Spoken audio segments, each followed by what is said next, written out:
La question qui suit donc est une question un peu plus fermée. Je vous encourage à répondre en moins d'une minute. On va mettre une minute comme barre, mais ça peut être même un peu moins, ça peut être plus court. Qui porte sur un dernier grand projet, au fond, qui va être là, qui concerne d'ores et déjà tout le monde, le déploiement de la dite 5G, d'un nouveau réseau de communication. Dans l'esprit possible de ce qui est en capacité, disons, d'agir d'un maire, êtes-vous prêt à prendre un arrêté anti-déploiement de la 5G à Blois pour stopper ce que les associations écologistes estiment être une folie consumériste imposée par les industriels, afin de protéger les habitants, y compris animaux, insectes et plantes, à l'égard des risques pour la santé, des ondes électromagnétiques artificielles qui seraient détectées par la 5G, c'est une chose, mais aussi toutes les émissions de carbone, justement, de gaz à effet de serre qui en découleraient. Oui ou non, en gros, seriez-vous prêt à faire une mesure forte et avec une minute maximum pour répondre? En gros, monsieur, ouais. Donc je peux pas répondre par oui ou non, par contre je peux donner mon avis. Mon avis c'est que on n'a pas assez de recul à mon sens pour pouvoir juger des effets nocifs de la 5G, à mon sens. Donc ça demande à être encore réfléchi. Par contre, vous avez cité donc, le volet coût et climat. Moi je trouve ça assez intéressant, mais au niveau local, justement, le maire a la volonté et a le culot de pouvoir faire un petit peu ce qu'il veut lorsqu'il n'est pas tenu par des jeux de parti et autres. Et nous, on a une autre possibilité, c'est qu'on veut mettre en place un référendum local au niveau du Blaisois. Et je trouve qu'à un moment donné, il faut l'activer, parce que le peuple, la population, a son mot à dire sur certaines choses. Donc lorsqu'on a des situations comme ça, sur la 5G par exemple, à déployer, il y avait plein d'autres mesures comme ça qui nécessitent à un moment donné de pouvoir interroger les personnes. Et il ne faut pas hésiter, il faut leur demander leur avis, parce qu'ils ont aussi à dire ce qui est bien. Une réponse courte, merci. Alors, on est dans une société de la grande vitesse. Donc, un nouvel échangeur, pour gagner, ce que l'étude démontre, à peu près 2 minutes de temps de parcours pour ceux qui sont à l'ouest et par rapport à leur trajet d'aujourd'hui. On est dans la grande vitesse avec le TGV, c'est utile sur des grandes distances, mais on a vu où la politique de tout TGV nous a emmenés en France, et je rejoins mon ami sur le désengagement de l'État depuis 30 ans sur nos lignes ferroviaires. Et la région est obligée d'assumer. Sur la 5G, c'est pareil. On a aujourd'hui des outils performants pour Internet, on a le très haut débit.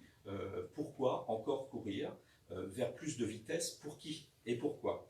Je suis très réservé. En plus, très réservé parce qu'il y a des conséquences environnementales. Hein. On sait que c'est des consommations électriques plus importantes. Et puis, il y a des conséquences sanitaires. Déjà, ce qu'on utilise aujourd'hui, la Wi-Fi, la 4G, ont des conséquences sur notre santé. C'est prouvé. Il y a des scientifiques, l'Université de Montpellier a dépêché aux côtés de l'association Robin des Toits, il y a quelques années, des études qui l'ont démontré. Donc moi, je serai en capacité de prendre un arrêté qui n'aura pas forcément de valeur, mais un arrêté municipal. Je pense aussi qu'on n'a pas suffisamment d'éléments. En tout cas, moi, c'est sûr, je resterai à l'écoute pour savoir effectivement quels sont les impacts positifs et négatifs de la 5G. Et si il est prouvé que ça aurait plutôt un impact négatif, j'aurais tendance, bien sûr, à m'y opposer. Mais voilà, il faut que j'ai tous les éléments pour pouvoir me prononcer, ce que je n'ai pas aujourd'hui. Merci beaucoup. Vous pouvez faire court.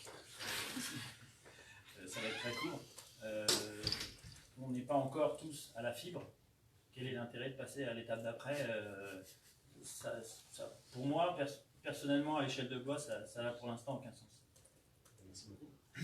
Oui, bah, disons que par rapport à la 5G, comme tous les nouveautés, le problème c'est effectivement, on ne sait pas effectivement les impacts que ça sur la santé. Donc, nous on pense effectivement qu'il faut des organismes indépendants des pouvoirs économiques, parce qu'effectivement les pouvoirs économiques, c'est vrai, les médicaments, c'est vrai dans tous les domaines, et ils ont tendance à influencer effectivement les décideurs.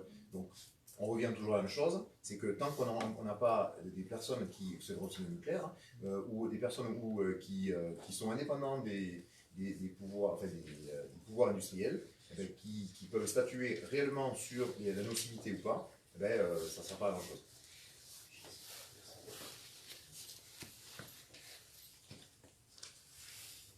Aujourd'hui, concernant la 5G, la nocivité n'est pas prouvée, d'ailleurs, sinon ce ne serait pas un débat. Le sujet serait déjà réglé, on n'aurait pas le droit de faire le déploiement de la 5G. On peut avoir des mesures un peu démagogiques, c'est-à-dire dire je prends un arrêté en sachant qu'il sera inutile. Ça s'appelle de la démagogie ou de la communication.